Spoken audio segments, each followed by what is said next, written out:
미국 정부가 마약 거래와 인신매매 등 국제 조직 범죄와의 전쟁을 선포했습니다. 백악관은 국제 조직 범죄 퇴치 전략 보고서에서 21세기 국제범죄 위협으로부터 국민과 국가 안보를 보호하고 동맹국이 이런 노력에 동참할 수 있도록 대책을 마련했다고 밝혔습니다. 미 정부가 중점 겨냥하고 있는 국제 조직 범죄는 마약 밀매와 인신매매, 밀입국 알선과 불법 무기 거래와 지적재산권 침해, 사이버 범죄 등이며 이 밖에도 국제 범죄 조직이 국가기관에 잠입해 부패를 조장하고 경제 질서를 위협하는 사례 등에 대해서도 주목했습니다. 북한과 관련해 백악관은 북한의 정부 조직이 미국 화폐 위조에 관여하는 범죄 네트워크와 연계됐을 가능성이 있다며 이는 달러화의 고유한 지위를 위협하고 있다고 밝혔습니다. 또 일본 야쿠자를 비롯해 이탈리아의 마피아 조직인 카모라와 멕시코의 로스세타스, 브러더스 서클 등 4개 국제 범죄 조직을 제재 대상으로 지목했습니다.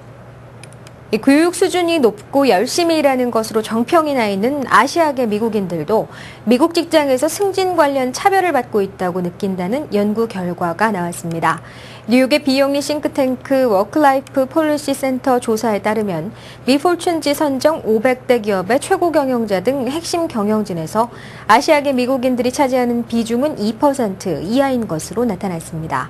이는 아이비리그 대학생의 15%에서 25%를 아시아계가 차지하는 것과 비교하면 적은 수치입니다.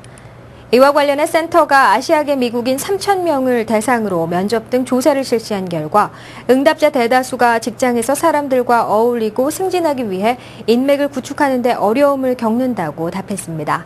또 응답한 남성의 약 3분의 2와 여성의 44%가 자신의 직장 경력이 정체돼 있다고 밝혔습니다. 한인들이 선호하는 취업 이민의 무게중심이 3순위에서 2순위로 빠르게 이동하고 있습니다. 수년 전까지만 해도 한인 취업 이민 대기자가 가장 많이 몰렸던 3순위가 갈수록 인기가 떨어지고 있는 반면 2순위 신청을 통해 영주권을 취득하는 한인들은 급증하고 있습니다. 연방 국무부의 2006년도에서 2010년 한인 취업이민 통계를 분석한 결과 지난 2010 회계년도 기간 취업 2순위를 통해 영주권을 취득한 한인은 4,793명으로 전체 취업 영주권 취득자 11,892명 중 가장 높은 40.3%의 비율을 차지했습니다. 한인들의 취업 2순위 취득률 추이는 지난 2006년 15.3%에 불과했으나 2007년 30.4%로 2배가량 급증했으며 2008년에는 무려 44.3%까지 치솟으며 취업 3순위를 처음으로 따돌리고 이후 3년 연속 1위를 지키고 있습니다. 반면 지난 2006년 한인 취업이민 부문에서 절반에 가까운 45.5%까지 비중이 높았던 3순위는 2007년 43.5%, 2008년 31.8%, 2009년에서 2010년 28.2%까지 추락한 상황입니다. 한편 취업이민 2순위는 석사학위 이상 소지자와 학사학위를 가진 5년 이상의 경력을 갖춘 고숙련자들을 대상으로 하고 있습니다.